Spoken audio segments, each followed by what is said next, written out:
자, 교재 102페이지의 효율적 시장 이론입니다. 자, 이 효율적 시장은 우리가 대학교에 보면요, 경영학과에서 3학년 2학기 투자론 시간에 배우는 이 내용인데, 1967년도에 나온 이론이에요. 1967년 꽤 됐죠? 한 50년 됐나요? 자, 원래 주식 시장에서 나타난 이론입니다. 그래서 이 주식 시장에 새로운 정보가 유입이 됐어요. 그 유입된 새로운 정보가 즉각적으로 시장의 주식 가격에 반영되는 시장을 효율적 시장입니다. 이 이론을 이 부동산 시장에 도입을 했거든요. 그럼 효율적 시장이라는 게 부동산 시장에 도입을 했습니다. 자, 예를 들어서 정부가 A라는 지역을 신도시로 개발하겠다는 발표를 했습니다. 그럼 그 발표된 즉시 A 지역의 토지 가격은 급등하는 현상을 보이는데, 이런 시장을 효율적 시장이라고 합니다. 효율적 시장 개념이거든요. 자, 그럼 이러한 효율적 시장은 시장의 가치에 반영되는 정보의 내용에 따라 시장을 크게 세 가지로 나눕니다. 약성 효율적 시장, 중강성 효율적 시장, 강성 효율적 시장의 세 가지로 나누는데, 이 과거의 추세적인 정보, 이 과거에 이미 사전에 발표된 추세적인 정보가 현재 시장 가치에 반영되는 시장을 우리는 전문용어로 약성 효율적 시장이라고 해요. 이 약성 효율적 시장은 과거에 이미 발표된 정보만 시장 가치에 반영됐습니다. 그렇기 때문에 현재 정보와 미래의 정보를 획득을 하기 위한, 현재의 정보와 미래의 정보를 획득하기 위한 정보 비용이 뭐한다? 존재한다. 정보 비용이 발생합니다. 자, 그러면은 이 약성 효율적 시장은 뭐만 반영되어 있다? 과거. 그래서 이 과거의 정보를 토대로 해서 현재 시장 가치의 변동을 분석하는 것을 기술적인 분석이라고 합니다. 자, 예를 들어서 여러분이 A라는 회사가 2개월 전부터 주가가 변동되는 흐름을 분석을 해서 현재 그 회사의 주가가 어떻게 변동할 것인가 예측하는 것을 기술적 분석입니다. 그래서 약성 효율적 시장의 투자자들은 모두 기술적 분석을 하고 있다고 가정을 해요. 그래서 이 기술적 분석을 통해서 나타난 여러 가지 기술적 지표를 가지고 약성 효율적 시장의 투자자들이 투자를 한다 하더라도 이 초과 이윤은 얻을 수 없다. 그래서 이 초과 이윤이라는 것은 이 총 수입이 우리는 총 비용보다 크면은 초과 이윤이 발생한 것입니다. 그런데 정상 이윤이라는 게 있습니다. 정상 이윤은 총 수입과 총 비용이 같아요. 총 수입과 총 비용이 같다는 것은 초과 이윤이 제로라는 얘기예요. 초과 이윤도 없고 손실도 없는 상태가 정상 이윤인데, 이 기술적 분석을 통해서는 초과 이윤은 얻을 수 없지만 정상 이윤, 초과 이윤도 없고 손실도 없는 정상 이윤은 획득이 가능하다는 거죠. 자, 그럼 과거의 정보에다가 또 뭐가 들어가냐? 현재의 정보. 자, 과거에 이미 발표된 정보에다가 현재 공개되는 이용 가능한 모든 정보까지 요까지 이 시장 가치에 반영되는 시장을 우린 전문용어로 또 중강성 효율적 시장이라고 하는데, 그럼 중강성 효율적 시장도 뭐가 돼? 과거 현재의 정보만 반영되어 있기 때문에 또 미래의 정보를 얻기 위한 정보 비용이 발생한다. 미래의 정보를 얻기 위한 정보 비용이 또 발생을 합니다. 자, 이 두 가지를 더한 걸 뭐라고 하냐면요, 과거에 이미 발표된 정보, 현재 발표되는 정보를 대해서 우리는 이걸 공표라고 해요. 공식적으로 발표된 정보. 그래서 이 공표된 정보를 우리를 말하거든요. 그래서 이 공표된 정보를 토대로 해서 또 현재 시장 가치의 변동을 분석하는 것을 기본적 분석입니다. 자, 예를 들어서 삼성전자가 사업계획, 내년도 사업계획, 투자계획, 영업계획을 발표했죠. 그러한 발표를 토대로 해서 분석하는 것을 기본적 분석인데 또 그 발표된 정보는 누구든지 다 알죠. 그래서 이러한 기본적 분석을 통해서 중강성 효율적 시장의 투자자들이 또 투자한다 하더라도 초과 이유는 획득할 수 없지만 뭐는 또 기본적 분석을 통해서는 정상 이유는 얻을 수 있다. 자, 기본적 분석, 약성일 때는 기술적 분석, 중강성일 때는 기본적 분석. 공식적으로 발표된 정보거든요. 자, 그러면은 이때 공표되지 않은 정보가 있죠. 자, 공표되지 않은 정보가 있어요. 자, 공표된 정보든 공표되지 않은 정보든, 자, 공표된 정보든 공표되지 않은 정보든 이미 사전에 시장 가치에 반영되는 시장을 우리 뭐라고 하죠? 강성 효율적 시장입니다. 강성 효율적 시장은 과거, 현재, 미래의 정보까지 모두 반영되어 있기 때문에 이미 시장 가치에 모두 반영되어 있기 때문에 정보를 획득하기 위한 비용이 존재하지 않아요. 그래서 강성 효율적 시장에서는 과거, 현재, 미래의 어떠한 정보를 가지고 투자자들이 투자를 한다 하더라도 우리는 결코 초과 이유는 우리는 획득할 수 없다. 결코 초과 이유는 획득할 수 없지만은 또 정상 이유는 획득이 가능합니다. 그래서 여러분 올 28회 시험에 이게 이렇게 출제했거든요. 올해 시험에 공표된 정보든 공표되지 않은 정보, 이 기업에 있어서 여러분 주식시장에 공시가 되지 않은 비공개된 내부 정보를 얘기하거든요. 비공개된 내부 정보인데, 자, 그러면은 이 공표된 정보든 공표되지 않은 정보든 이미 시장 가치에 모두 반영이 되는 시장을 무슨 시장? 강성이죠. 올해 시험에 그걸 중강성 효율적 시장으로 출제한 거예요. 그 지문이 올해 시험 정답이었습니다. 개념을 묻는 거예요. 그래서 항상 약성 효율적 시장, 중강성 효율적 시장, 강성 효율적 시장 개념은 정확하게 이해를 해 두셔야 돼요. 시험에 항상 개념이 중요합니다. 자, 그럼 우리가 4페이지로 보시면은 우리가 할당적 효율성에 있어서의 개념이 우선 또 나타나죠. 자, 할당적 효율성의 개념을 보면은, 자, 부동산 시장, 이 부동산 시장에서 이 부동산 시장에서 매수자가 얻을 수 있는 임대료 수익률이 있어요. 부동산 시장에서 매수자가 얻을 수 있는 임대료 수익률이 있고, 또 자본 시장에서 우리는 매도자가 투자해서 위험을 감안한 또 수익률이 또 나타나겠죠. 자, 이때 자본시장에서 위험을 감안한 수익률이 5%다. 그런데 부동산 시장에서 수익성 부동산인 상가에 있어서의 수익률이 8%다. 그러면은 5%보다 뭐가 커요? 8%가 커요. 수익률이 높아요. 그러면 여러분은 투자를 어디 할까요? 상가에 투자하겠죠. 그러면은 항상 여러분 주의할 건 우리 항상 이거는 뭐 진리예요. 수익률이 낮은 쪽에서 수익률이 높은 쪽으로 돈은 이동해요. 예?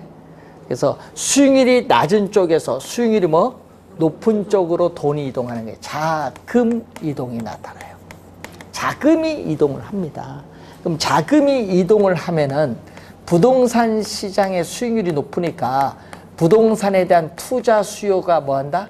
증가해요. 부동산 시장에서 부동산을 사고자 하는 투자 수요가 증가하면은, 그럼 수요가 이전보다 많아지면 부동산 가격은 뭐한다? 오르겠죠. 부동산 가격은 뭐한다? 상승을 하게 된다. 자, 부동산 가격이 오릅니다. 그럼 부동산 가격이 오르면 임대료 수익률은, 여러분 부동산 가격이 투자 금액이에요. 여러분 부동산 가격이 10억이면 그 10억이 투자 금액이야. 그러면 투자 금액입니다. 자, 부동산 가격은 투자 금액. 근데 그 상가로부터 얻는 순수익은 변화가 없다. 일정. 순수익은 일정하다고 가정을 합니다. 일정하다고 가정했을 경우에 투자 금액인 부동산 가격이 오른다. 10억에서 15억으로 올랐어요. 그러면 투자 금액이 이전 순수익은 변화가 없는데 투자 금액이 더 많아지면 수익률은 이전보다 비용이 더 많이 들어갔잖아요. 그럼 수익률이 떨어지죠. 그래서 분모가 크면 전체값 수익률은 하락을 해요. 그 수익률이 8%에서 뭐야? 하락을 하는 거예요. 수익률이 현재 8%인데 하락을 하는데 언제까지? 두 수익률이 서로 뭐 할 때까지? 같을 때. 두 수익률이 같을 때까지 하락을 합니다. 되겠죠, 우선? 자, 만약에 요 수익률이 3%다 하면 어떻게 돼요? 상가 수익률이 3%다. 그러면은 자본시장의 수익률이 크죠. 크면은 또 수익률이 또 낮은 쪽에서 높은 쪽으로 또 뭐가 이동하냐면 자금이 이동을 해요. 그러면은 부동산 시장에서 부동산에 대한 투자 수요는 또 뭐 한다? 수익률이 낮으니까 줄어들죠. 투자 수요가 줄어들면은 부동산 가격은, 수요가 줄어들면 가격은 하락을 해요. 수요가 줄어들면 부동산 가격은 하락을 합니다. 그러면 임대료 수익률은, 부동산 가격은 투자 금액인데 10억에서 하락을 해서 7억으로 떨어졌다. 순수익은 어떻게 돼요? 일정하다고 가정했을 때 가격 10억에서 7억으로 하락을 하면 투자 금액이 이전보다 적어지죠. 그럼 수익은 변화가 없기 때문에 수익률은 높아지죠. 수익률은 3%에서 상승을 합니다. 언제까지? 또 5%와 같을 때까지 상승해요. 그럼 요 같을 때를 우리 뭐라고 하냐? 균형입니다. 그래서 부동산 시장과 자본시장의 균형이라는 말은 양시장에서 수익률이 뭐다? 같다는 거예요. 같을 때 균형인데, 이때 균형일 때를 우리는 전문용어로 거기에 뭐라고 나와 있냐면은 할당적 효율성이란 말이에요. 할당적 효율성. 개념. 자, 우선 개념을 봤습니다. 그럼 무슨 얘기냐면요. 부동산 투자 및 다른 투자 대안에 따르는 위험을 감안했을 경우에 부동산 투자로부터 얻는 수익률, 다른 투자안으로부터 얻는 수익률이 서로 뭐하도? 서로 같도록 자금이 균형 있게 배분이 이루어질 때를 할당적 효율성이라는 용어를 사용합니다. 용어가 좀 어려운 용어예요. 자, 여러분 효율적 시장에서 기초에서는 4가지 용어만 잘 기억하면 되겠죠. 우선 약성 효율적 시장, 중강성 효율적 시장, 강성 효율적 시장 개념. 약성 효율적 시장에서는 기술적 분석, 중강성 효율적 시장에서는 기본적 분석하고 연계시키고 할당적 효율성의 개념. 우리 출제는 어디가 많이 하는 거예요? 당연히 요거죠. 요 개념을 좀 더 신경 써서 한번 확인을 해보시면 되겠습니다. 자, 106페이지로 가서 입지. 자, 여러분 입지가 어떤지 뭐 여러분 용어는 많이 사용하죠. 입지, 로케이션. 자, 입지라는 용어를 많이 사용을 해요. 여러분 쉽게. 입지는요, 경제활동 주체. 뭐 여러분일 텐데 이 경제활동 주체인 우리가 여러분이 차지하고 있는 장소예요. 차지하고 있는, 점유하고 있는 장소.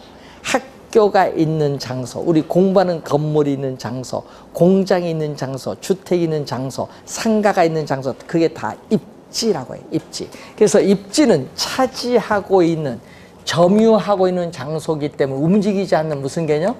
정적인 개념이에요. 정적인 개념. 입지는. 근데 이 입지에 대해서 입지 선정이라는 용어가 있어요. 입지 선정은 이 경제활동 주체, 즉 입지하고자 하는 입지 주체가 추구하고 있는 입지 조건을 갖춘 토지를 발견하는 작업, 토지를 발견하는 작업이기 때문에 이건 정적이 아니라 무슨 개념? 동적인 개념, 움직이는 동적 개념이야. 입지가 정적인 개념이라면은 입지 선정은 어떻게 돼? 토지를 발견하는 작업이기 때문에 정적인 개념인데, 자, 입지 조건이 있는데, 입지 조건은 지형, 지세, 지반, 기후 등의 무슨 조건? 자연적 조건도 있지만은 또 사회적, 경제적, 행정적 조건을 뭐라고 한다? 인문적 조건. 그런데 이 자연적 조건은 인간으로서 극복하기 쉽다, 어렵다? 어렵죠. 인간으로서 극복하기 어려운 조건이지만은 사회적, 경제적, 행정적 조건은 인간이 극복할 수 있는 조건이에요. 근데 두 조건 둘 다 중요해요. 입지에서는. 근데 이 입지 조건이죠. 그럼 입지 조건은 어떻게 돼요? 우린 주거용, 상업용, 공업용 동일하다, 다르다? 다르지. 다를 거 아니에요? 달라요. 또 시간이 경과함에 따라 입지 조건도 뭐야? 고정돼 있다, 변한다? 네, 변한다. 뭐 이런 건 상식적으로 알아두면 되죠. 입지 조건은 고정된 것이 아니라 시간이 경과함에 따라 변하고, 입지 주체에 따라 또 뭐야? 주거용이냐, 상업용이냐, 공업용이냐, 입지 주체에 따라 달라질 수 있습니다. 여러분, 사람마다 다르거든요. 여러분, 주택을, 입지를 여러분 선정할 때도 어떤 사람은 쾌적성을 보는 경우도 있고, 어떤 사람은 뭐 생활의 편리성을 보는 경우도 있고, 또 어떤 사람은 통근 시간을 보는 경우도 있고, 다 달라요. 그렇기 때문에 우리는 동일한 것이 아니라는 거 항상 염두에 좀 두시고, 자, 주거지 같은 경우는 어떻게 돼요? 그럼 주거지에 대한 입지 조건을 하면요, 우리나라는 어떻게 돼요? 주거지에 대한 입지 조건은 고대 삼국시대로부터 내려온 사상이 있어요. 풍수지리 사상이 있어요. 풍수지리 사상. 근데 풍수지리는 미신이에요, 과학이에요? 한번 물어봐야지. 이제 또 이제 왔다 갔다 하시죠. 과학이에요. 미신이 아니에요.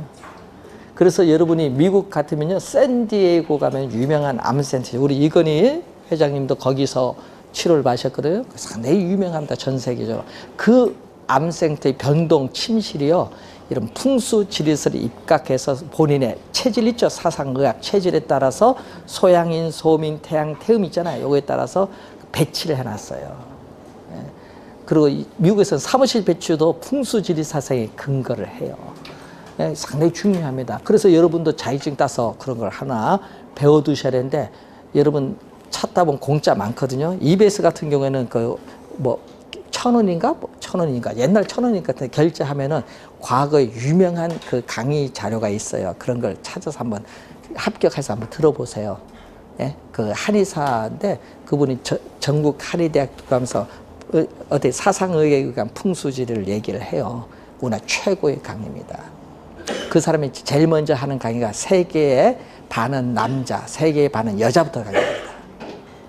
음양오행사의 풍수, 그걸 하면서 강의를 합니다. 사상의학하고 연결시켜서.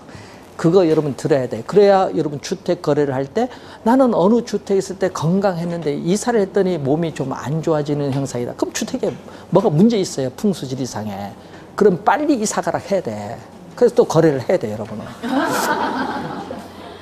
그런 게 있죠. 여러분 또 주택 가구 배치 있잖아요. 이런 것도 여러분 상당히 중요합니다. 예? 그래서 인테리어 그 배치할 때 그것도 풍수지리 사상에 근거를 해야 돼. 남향이냐, 예? 북향이냐, 동남향이 다 다르거든요. 그런 것을 잘 해야 됩니다. 그래서 그것은 시험에 내기 어렵죠, 풍수지리 사상은. 그러니까 시험에 주거지는 안 내요. 공부할 거야, 안 할 거야? 시험에 안 나오는데. 안 나오면 안 해야죠. 우리 시험에 나온 거 뭐야? 여러분, 상업용 부동산을 출제합니다. 그래서 우리 출제는 어디서? 상업용 부동산에서 출제합니다. 그래도 공부하신 분이 있어요. 주거용 안 나온다고 하는데. 자, 여러분이 거기에 113페이지 보시면은 상권이란 용어 나와요, 밑에. 자, 여러분이 용어 좀 배울까요? 우리 가로란 용어가 있거든요. 여러분, 가로란 용어는 많이 또 쓰긴 써, 여러분이. 가로. 그래서 가로는 주거지나 공업지보다는 상업지에서 더 중시하는 요소가 가로예요. 여러분 가로 여기 밖에 보면 차도 있죠. 차도 옆에 보면 가로 2개 있네요.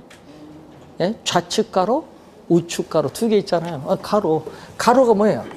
우리는 고객, 상업지에서 더 중시하는데 가로는 고객이 통행하는 장소예요. 그래서 외국인 이런 게 상당히 중요한 거예요. 가로의 길이, 가로의 폭, 이거 상당히 중요하거든요. 자, 그래서 가로, 고객이 통행하는 장소를 얘기해요. 자, 가로고, 자, 그리고 상권이라는 용어가 있어요. 자, 여러분 또 상업용 부동산 상가 점포 하면요. 분석을 여러분 해야 돼요. 상권 분석이라는 얘기를 많이 하는데, 그럼 상권을 우리는 또 뭐라고 하냐면 배후지라고 해요.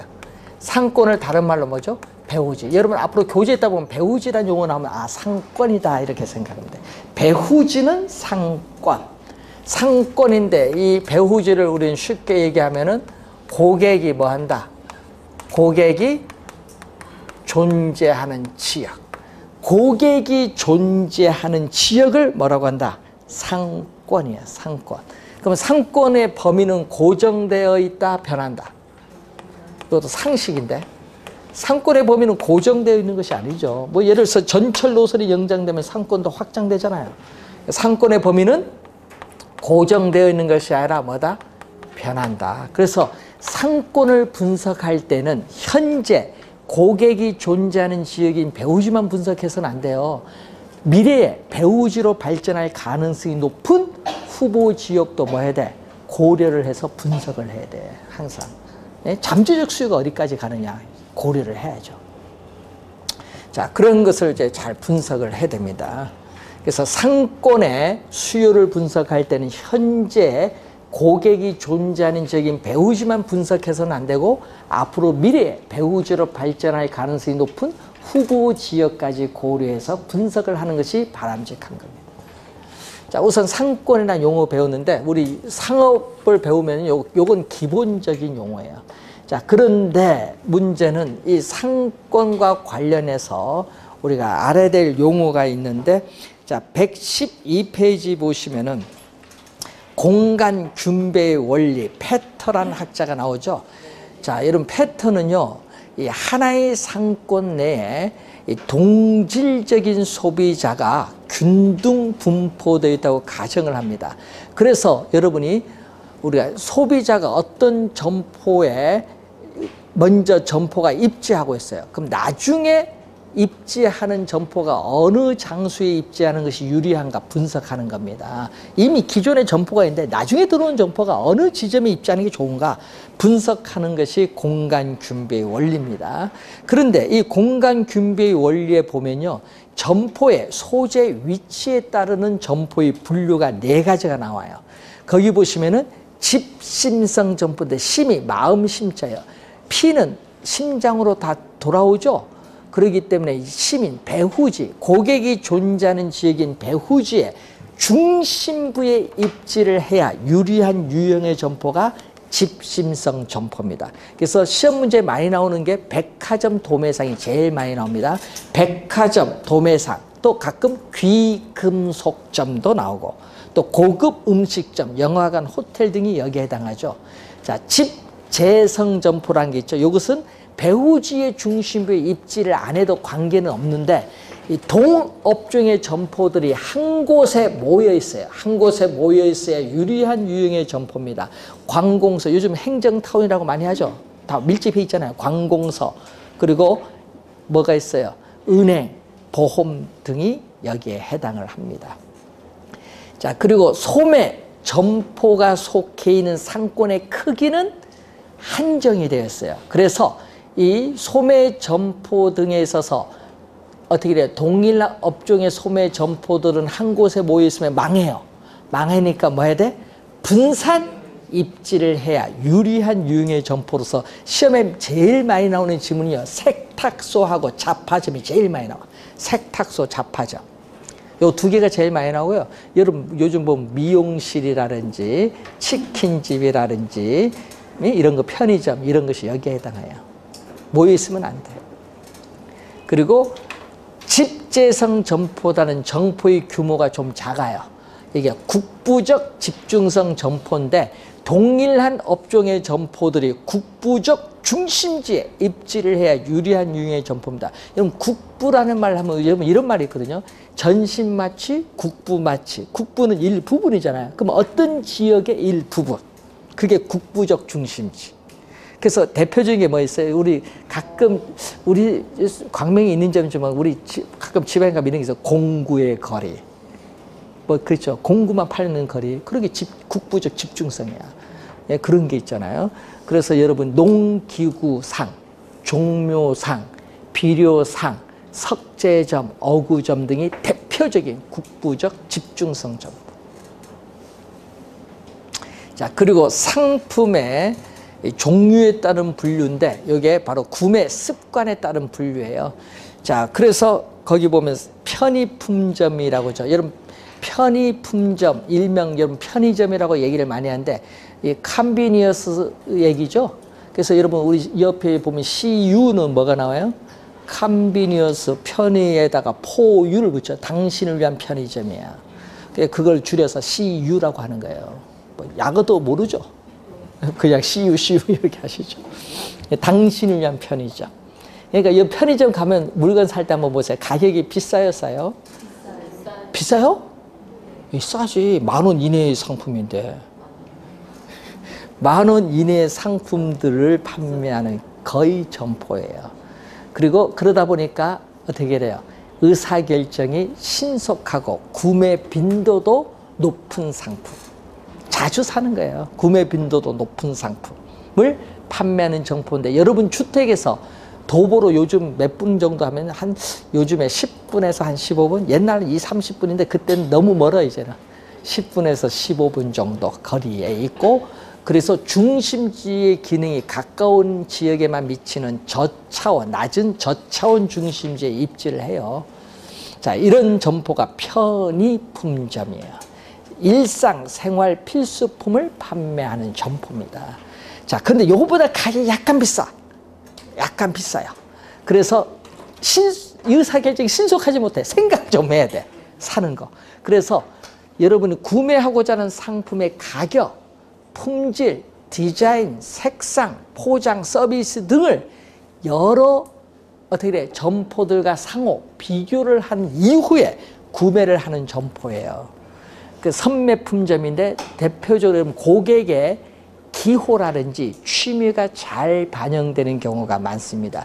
대표적으로 여러분 여성 의류 같은 거 있죠. 여성 의류 사는데 우리나라에서는 평균 3시간 걸린다는 통계가 나와 있어요. 예?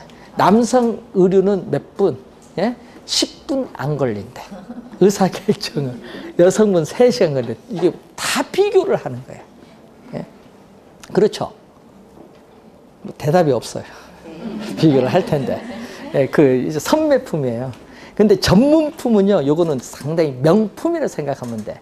그래서 광고가 이미 되어 있는 유표품을 판매하는데, 그래서 고객이 특수한 매력을 찾기 위해서 구매를 위한 노력을 아끼지 않는 상품이 여기에 해당해요. 그래서 고급 양복점이라든지 고급 시계를 판매하는 점포, 뭐 이런 게 있죠. 이런 점포가 전문품점입니다. 전문품. 자, 전문품에 가면은 여러분 조심해야 될 게 하나 있죠. 명품을 판매하는 점포 가면은 어떻게 돼요?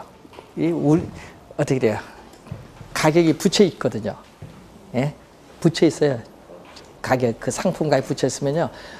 가서 거기서 깎으면 안 돼요, 명품은. 예? 깎아준다, 그럼 가짜야.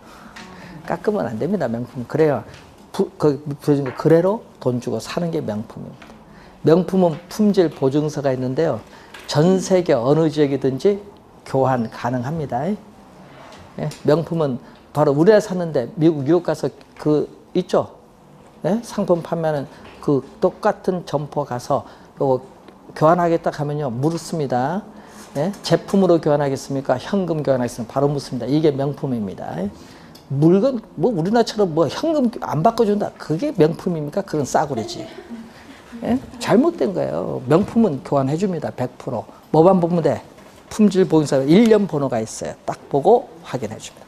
그래서 품질 보증서 1년 번호가 없으면 가짜예요. 예? 그래서 우리나라 명품 살 때 주의해야 될 것은 관세청을 통해서 유입되는 명품은 10%밖에 안 돼요. 판매하는 그 매출에 나머지는 다 밀수 아니면 가짜라는 겁니다. 예, 살 때 그래서 유의하셔야 돼요. 안 사는 게 낫죠. 아예 가짜를 사드시든지.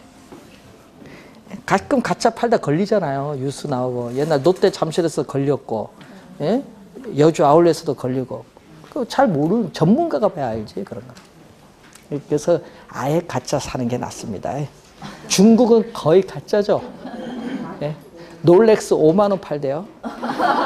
롤렉스 아니 명사집에 봤는데 2천 얼마예요. 2천 몇백만 원인데 가니까 5만 원이야. 거기 가짜 짝퉁시장 갔거든. 3대 짝퉁시장 다른애 갔는데 딱 보니 5만 원이래. 야 그거 사봤자 하루 못 갈 거다니까.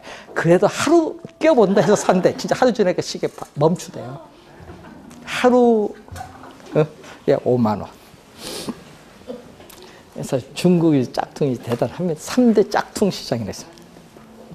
나중에 한번 가보십시오. 중국 갈 기회가 있습니다. 그래서 중국에 웬만하면 사는 게 아니죠. 술도 짝퉁인데 뭐. 예, 술도 판매하는 데 가서 직접 만든 데 가서 사와야 믿지. 아니면 거의 가짜인 경우가 많아서. 자, 그래서 이제 분석을 할 때 이런 걸 잘 분석을 해야 돼요. 자, 그래서 시험 문제는 이제 상권을 분석을 하잖아요. 이 상권을 분석하는 모형이 나오는데 이 모형이 학자들의 견해가 많아요. 그럼 시험 출제는 당연히 학자들의 견해를 출제를 합니다. 그래서 여러분이 최초의 이론이 레일리인데 그래서 레일리를 제일 많이 출제하고 시험 문제 레일리를 안 낼 때 누구 내냐면 허프를 내는데 올해 28회 시험에는 허프를 출제했어요. 원래 허프 우리는 뭐 원래 찍었는데 왜 그러냐면요. 레일리가 최근에 한 4번 연속 나왔기 때문에 뭐 허프 나옵니다. 그래서 내년에도 우선 여기서는 또 계산 문제가 나옵니다. 여러분 상권 분석 모형은 우선 뭐가 출제한다? 또 계산 문제.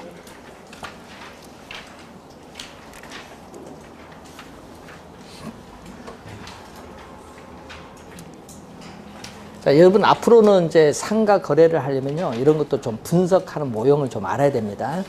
최초가 누구? 레일리. 1929년에 나타난. 네. 자, 레일리는 자, 사과가 나무에서 떨어지는 것을 보고 뉴턴이 만류 인력의 법칙을 만들었죠.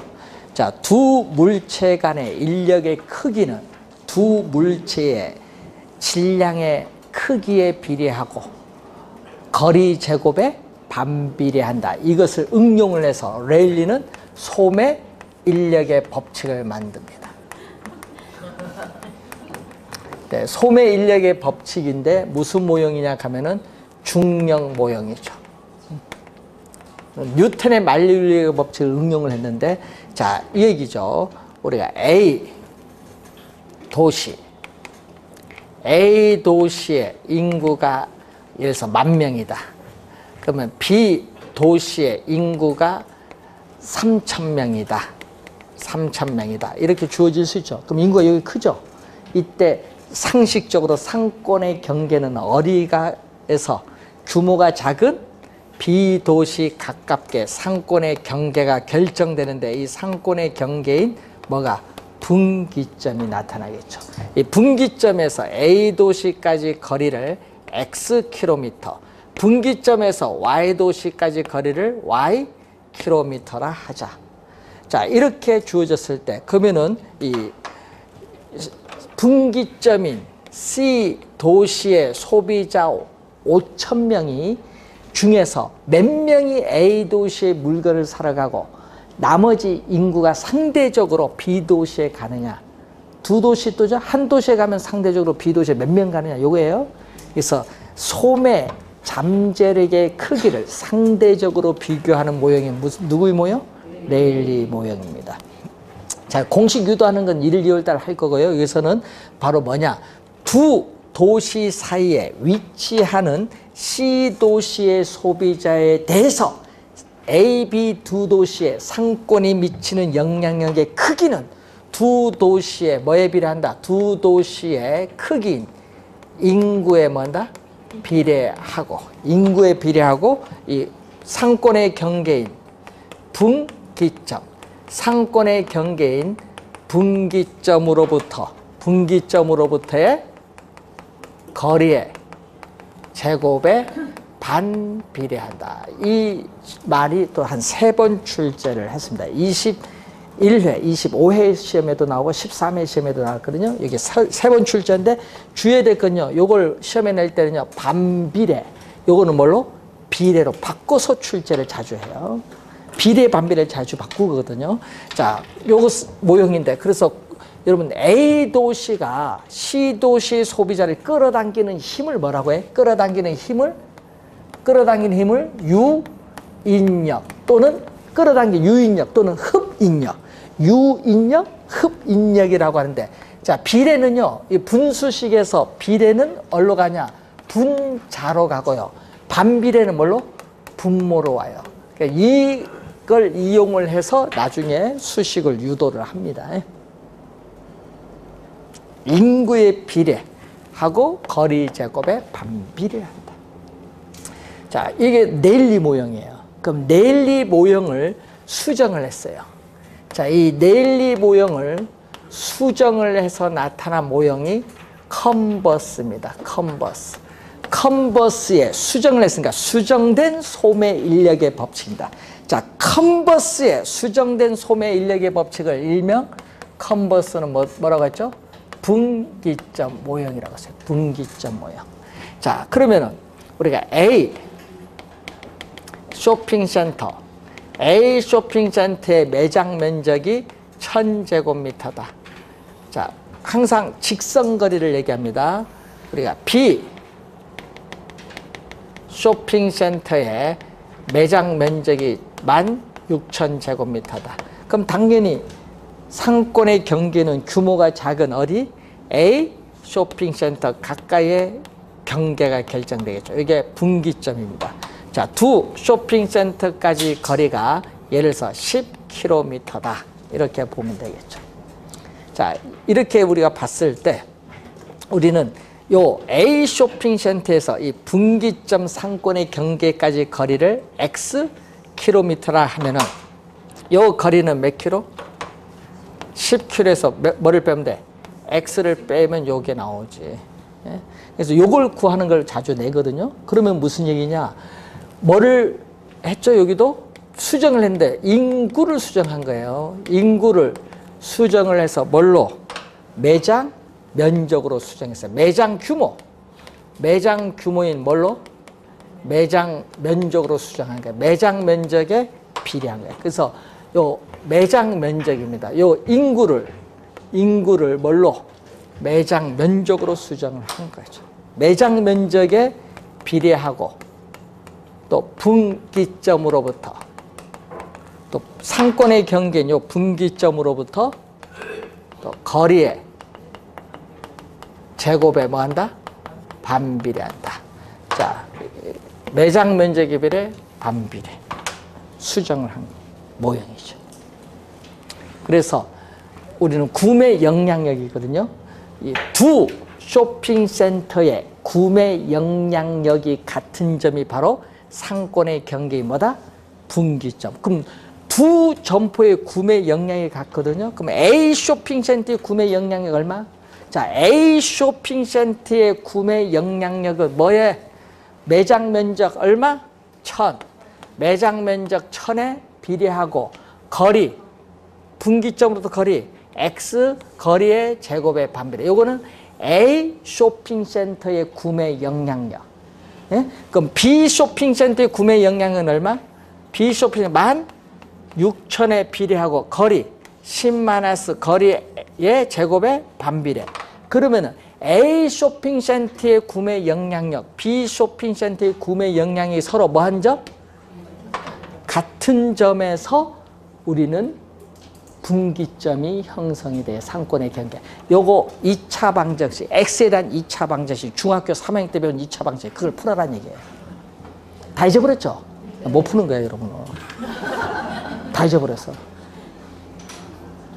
인수분해도 잊어버렸지. 근해 공식도 잊어버렸지. 그래서 이런 문제 나오면 틀려주는 게 예의지. 다 잊어버렸는데 어떻게 할 거야? 그래서 시험 문제 나오면은 여러분 찍기 신공이라는 게 있어요. 직관으로. 여기 딱 보면 여기 반에 5kg죠. 5kg잖아. 그럼 보기 5개 중에 찾아야지. 5kg니까 답은 5kg 미만이었어. 그럼 거기 오지선에서 그 5kg 미만이니까 2개 나올 거야. 2개 놓고 잘 찍으면 돼. 그런 것도 요령이지. 예? 그런 요령이 없으면 어떡해. 직관이라도 잘 찍어야지. 근데 여기 나중에 되면요, 이런 건 여러분 계산하기 어려워요. 그래서 만약 말로 나올 수도 있거든요. 예? 학자들의 견해가. 그때는 두 쇼핑센터 뭐가?